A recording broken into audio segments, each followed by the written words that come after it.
ব্যর্থতার দায় যখন স্বীকার করলেন, তখন কি এই সরকারের আর ক্ষমতায় থাকার কোনো নৈতিকতা থাকে? নৈতিক দিক থেকে সরকার তার অধিকার হারিয়েছে দেশকে পরিচালনা করা। যে কোনো দেশ থেকে যে কেউ আসলেও এই দেশে চাঁদাবাজি বন্ধ হবে না।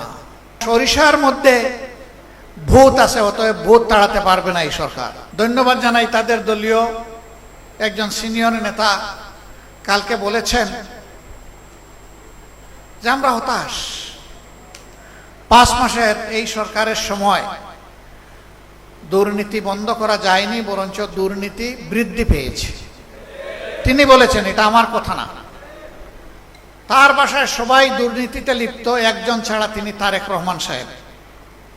আমি বুঝলাম না, তারেক রহমান সাহেব প্রধানমন্ত্রী, তিনি চান না, অথচ দুর্নীতি সবাই করে, এটা কিভাবে হলো? আমরা দেখি তার ইশারায় সব কিছু চলে, তাহলে তার ইশারায় এটা বন্ধ হয় না কেন? আল্লাহ ভালো জানেন, মাথা থেকে পায়ের পাতা পর্যন্ত একই, সবকিছু একই কিনা আল্লাহ ভালো জানেন। আমরা দেখতে পাচ্ছি একই।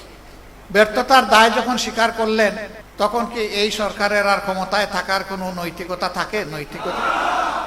নৈতিক দিক থেকে সরকার তার অধিকার হারিয়েছে দেশকে পরিচালনা করা। তিনি তো প্রেসের সামনে খোলামেলা বলেছেন, তো এটা তো গোপন কোনো কথা না। এটি হচ্ছে এই সরকারের আমলের বাস্তব চিত্র। ফেডারেশনের 12 দফা দাবি আমি দেখলাম এক এক করে, এবং এইখানে তার কিছু ফেস্টুনও টানানো আছে। এই দাবিগুলা করতে হবে কেন? এটাই তো হওয়া উচিত। সমাজে করতে হচ্ছে এই কারণে যে সমাজে ন্যায্য অধিকারটা প্রতিষ্ঠিত হয়তো নাই, বরঞ্চ অধিকার নিয়ে কাড়াকাড়ি হচ্ছে। জাতীয় সংসদে বিরোধী দলীয় হুইপ জনাব রফিকুল ইসলাম খান সাহেব যে এই বিভাগের মন্ত্রণালয়ের যিনি দায়িত্বে, তিনি গদিতে বসেই বলে দিলেন, যদি সমঝোতার ভিত্তিতে কিছু নেওয়া হয় তাইলে এটাকে চাঁদা বলা যাবে না। ওনার এলাকায় চাঁদা বন্ধ হয়েছে। আমি জানি না একেবারে তৃণমূলের সব কিছুতে চাঁদা বন্ধ হয়েছে কিনা। চাঁদা বন্ধ করবে না বলে ইতিমধ্যে তারা ঘোষণা দিয়েছে। তাদেরই একজন হুইপ তিনি বলেছেন, যে কোনো দেশ থেকে যে কেউ আসলেও এই দেশে চাঁদাবাজি বন্ধ হবে না। তবে তারেক রহমানের সরকার চেষ্টা করতেছেন এটাকে কিছু নিচে নামাইয়া আনার, মানে এইটার মাধ্যমেও দ্বিতীয় দফা চাঁদাবাজিকে জাতীয় সনদ বা স্বীকৃতি দেওয়া হলো। 1 কোটি 1.5 কোটি মানুষকে তারা চাকরি দিবেন, তাই না? তো অনেকে বলে যে চাকরি তো দিয়েই দিয়েছেন, আর দেওয়া লাগবে কেন?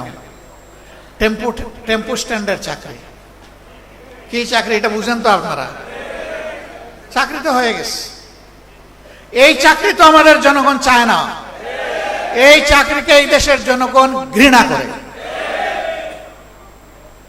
গতকালকে এই ধরনের একটি সমাবেশ ছিল শহীদ এবং আহত জুলাই যোদ্ধাদের নিয়ে। আমি সেখানে বলেছিলাম, মাথা থেকে পায়ের পাতা পর্যন্ত ঘুণ পুকে ধরেছে।